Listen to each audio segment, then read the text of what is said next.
Hello, I'm Neil Quigley and welcome to the latest episode of my Blogcast. Hope you're good and you've had a decent couple of weeks. Mine have been good. A couple of Fridays ago, I went out with a group of my mates for a day at the races.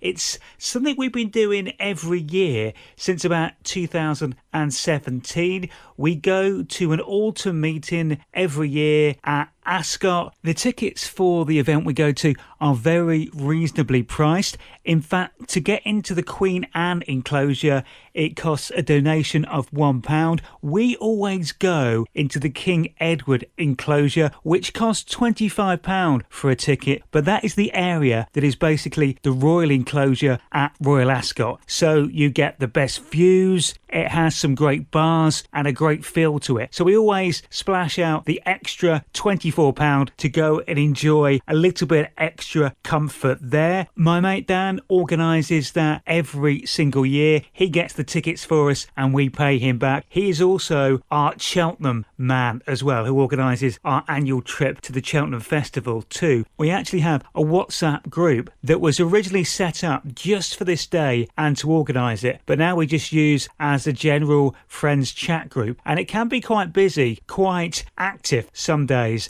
On more than one occasion, I've been away from my phone or not looked at it for a while and returned to it to see about 30 plus WhatsApp messages. Thankfully, that doesn't happen every day. That's probably a once every 4 or 5 month situation. I do love a day out of the races at any time of the year, and this is generally the only autumn event I go to. I always go to Royal Ascot, which is flat racing, of course, in June. The autumn meeting is over the jumps, which means the races are a little bit longer and possibly a little bit more exciting sometimes. But we went in November, which means it's a bit chillier than it is during the summer. As it happened, the day we went was pretty close to one of the coldest days of the year so far. I don't think it got above 2 degrees for the whole day. Obviously, we knew this was going to be the case in advance, so I did not take any chances. I have reached an age where I'm perfectly happy with wearing thermal vests and underwear because I'm not a man who enjoys being cold and I feel the cold. Therefore, I went with the thermals and a 3-piece suit,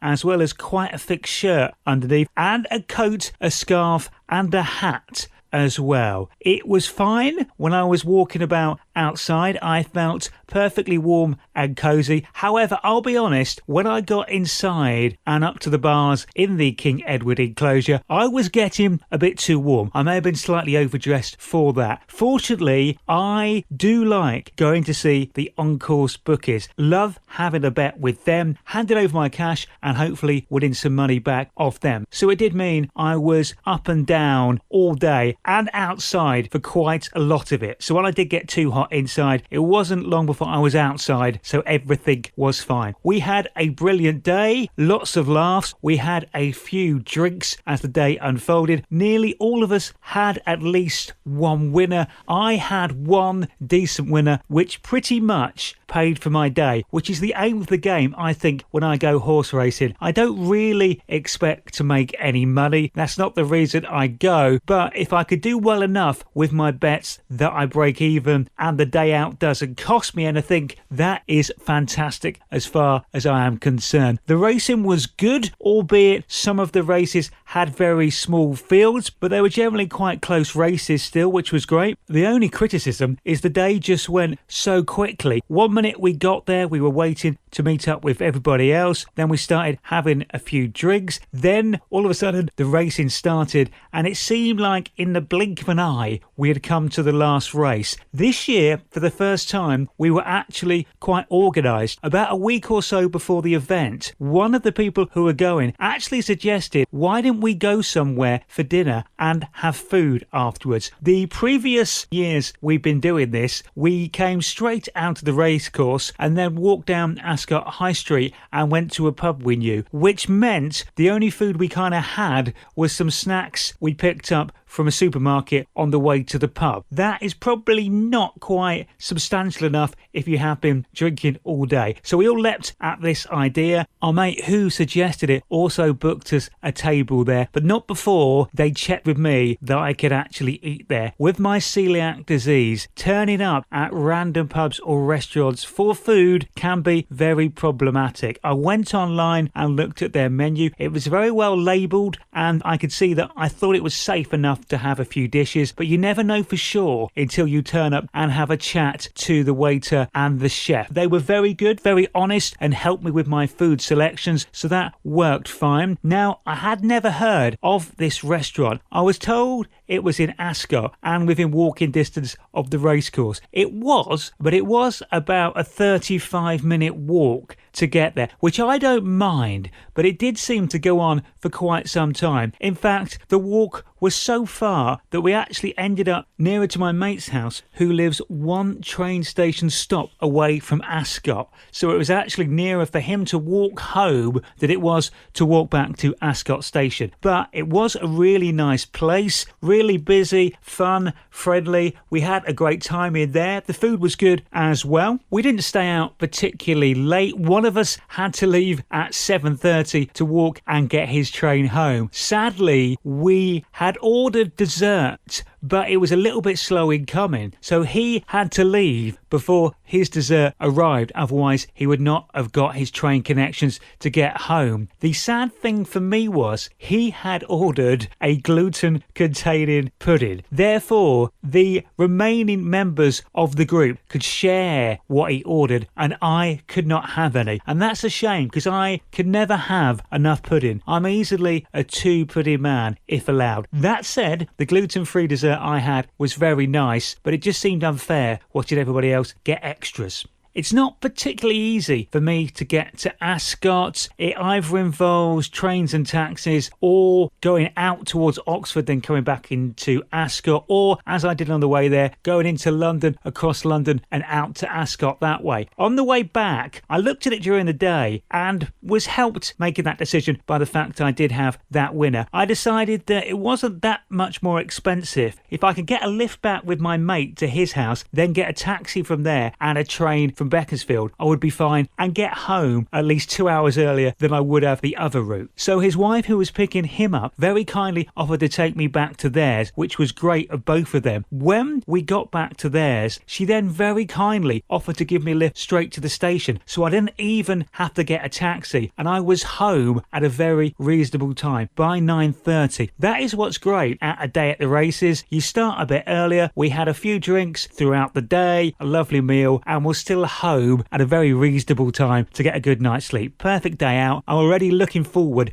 to next year's event. I mentioned before that my girlfriend and I have semi-regular Scrabble battles, often on Sunday afternoons when the weather is not great, or we've had a particularly busy Saturday and just need a relaxing day. We are kind of keeping score across a series that has so far been going for 4 years. We're quite evenly matched, although I still maintain it is a slight game of chance as well as skill, because you do have to get the right letters at the right time. The reason I probably said that is because this time my girlfriend beat me quite comprehensively. She made some great choices, got the right letters at the right time, and blocked me off on several occasions where I had something quite good lined up. So I was a little bit disappointed about how well I was beaten. Therefore, I decided there'll be no more games of Scrabble that day, and I've gone away to think about it. Overall, in the series, I think that puts her one ahead, which makes it even more annoying. Next time she suggests a game, I think I might go for Ludo or something else, unless I'm feeling particularly bright, smart and switched on, ready to make sure I win the next game of Scrabble.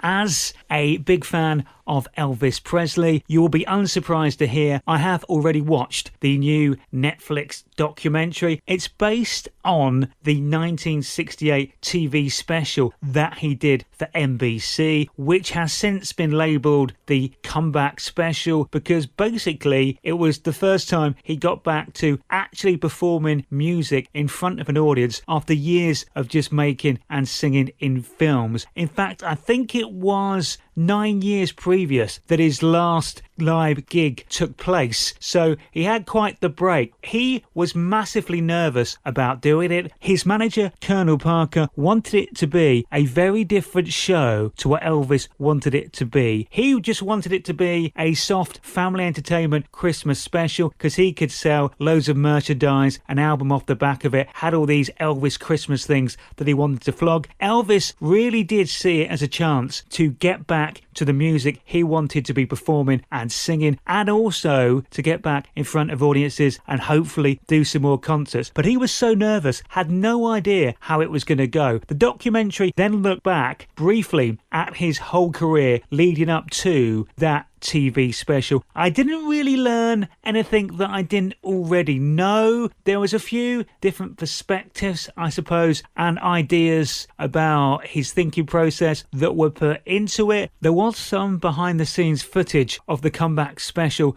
which I don't think I had seen previously, and I didn't realise at one point how close he was not to going out there at all. He got himself really nervous and almost walked away from doing it. What I will say is a full leather jumpsuit under those TV lights where the audience are so close to you is a brave outfit choice. Mind you, they reckon he had got himself into the best shape he'd been in for about 6 or 7 years, ready for that performance, because he knew what he was doing. He knew it was the big shot, and it went spectacularly well. And after that, he basically just kept touring and performing live until the end of his life. I enjoyed seeing it. It was nice to hear some of the old songs and see some rare and unusual performances, and it finished with him doing the version of If I Can Dream, which he does do at the end of that special. Such a powerful song, and a song that is still alarmingly relevant today when you dig into the lyrics and the meaning and the feeling of the song. I actually got quite emotional watching him perform that song at the end of that documentary. It kind of all led up to that. I thoroughly enjoyed it. It was good, and as mentioned previously, I am looking forward to going to the Elvis Evolution experience when it opens next year in London. I have once again been to the hospital to have my ears hoovered out. It's so odd how it happens. I have a psoriasis eczema problem around my ears where I get a lot of dry skin, and without going into too much gruesome detail, it means wax and other things get a bit clogged up in there and my ears start to get blocked after about 6 months. And it's weird how I notice it's just little things. I get slight headaches, a bit of earache and a bit of tinnitus in it as it gets worse. As soon as it's done, I feel a lot better and I can actually hear a bit better as well. I am very squeamish and I don't like anything too gory or medical, but because I've been going and having this done for about 9 years now, there's actually a big screen they put in front of you when they're doing the hoovering, because the little hoover they use has a camera on it so they can see where they're working. Obviously everything's magnified with it, so I can actually see what they're bringing out. So I do have a bit of a look at that now, and I'll be honest, when the nurse who's doing it brings out a spectacularly big bit, she does proudly show it off to me to see her handiwork and see how blocked up my ears are. A couple of the bits she pulled out,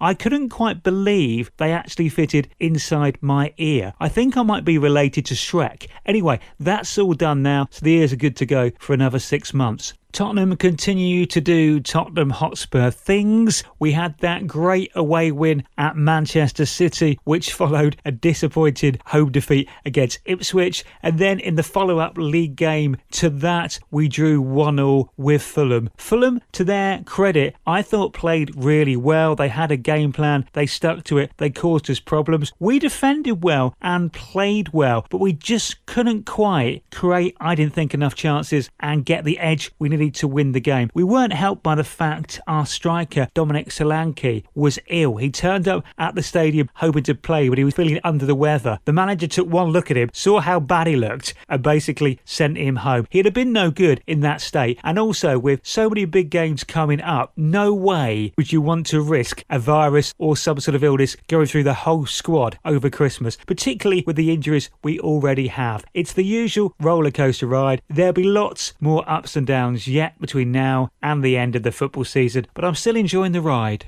Last Saturday, we went out for a meal at Quigley, a Danish-style restaurant in London. We went there previously and had their version of a Sunday roast. This time we thought we'd try their pre-theatre 3-course menu. We booked to go to their branch in Soho because we'd not been to that particular one before. We made a bit of a night of it. We went for a drink first in the Soho Theatre, which is a great theatre. The bar there is fantastic, but it has lots of great comedy shows on. They got several different rooms there, and they get lots of great comedians come there, either doing tour shows or warm-up shows, work in progress, whatever. So if you fancy some comedy at a reasonable price in London, it's a place to keep an eye on. I've seen some great gigs there over the years. So we had a drink in there first, and then we headed off to the restaurant. The food was really good, and they were very good with my celiac disease. They were very honest with what the food choices were, and the waitress very kindly went and spoke directly to the chef for me a couple of times to make sure I could eat the safest food for me, which is always much appreciated. Sadly, their service went a bit awry. They got us our first drink okay, then we ordered all 3 courses. Now bearing in mind this is supposed to be a pre-theatre deal, so it's supposed to be quick, in and out, you have your food, it's a little bit cheaper, and you get off to your show. Now we didn't actually have a show to go to, but we quite liked the look of the menu, and the time we were going to eat suited us as well. So a couple came down and sat next to us about 10 minutes after we had arrived. They had their mains way before we'd even had our starter, and it got to the point where we were kind of looking around and trying to work out if they'd forgotten, if they'd missed us, what was going on. And then eventually the waitress who took our order came over and just asked if we'd had our starter, to which we said, well, no, not yet. And she said, oh, I was told they were sent out. I was like, well, they may have been sent out, but they weren't sent to us. So they got the starter over to us, and that was great, tasted amazing. The main course came out relatively quickly, but then there was a massive wait for the dessert as well, which meant we were still in there after 7:30, which of course would have meant if we were going to see a show, we'd have either missed the start or we'd had to have missed half the food that we wanted. So that was a little bit disappointing, but everything else in there was great. After there, we popped into 100 Waldorf Street very briefly. They had a really good band playing in the downstairs bar there. Last time I was there was 10 years ago for my mate's 40th birthday. It's quite a cool place. They do play some cool music down there. Just gets very, very busy, and it's not easy to get a table. After popping in there, we just decided to head home, got the train back, stopped off at a local pub for one more drink, and then got ourselves home. So just a nice, relaxing and chilled Saturday night with some good food and a few glasses of wine. What's not to like there? Next week is a very busy week for me because it is my birthday week. It's my birthday on Tuesday, which I'm very much looking forward to. Linda, for my present, has bought me tickets to see Paul Heaton at the Hammersmith Apollo, which I'm really looking forward to. Massive fan of the Beautiful South, and I like his solo stuff and the stuff he's done, of course, with Jackie Abbott as well. So that's going to be a good night. We've also got a hotel booked nearby, so it's an overnight stay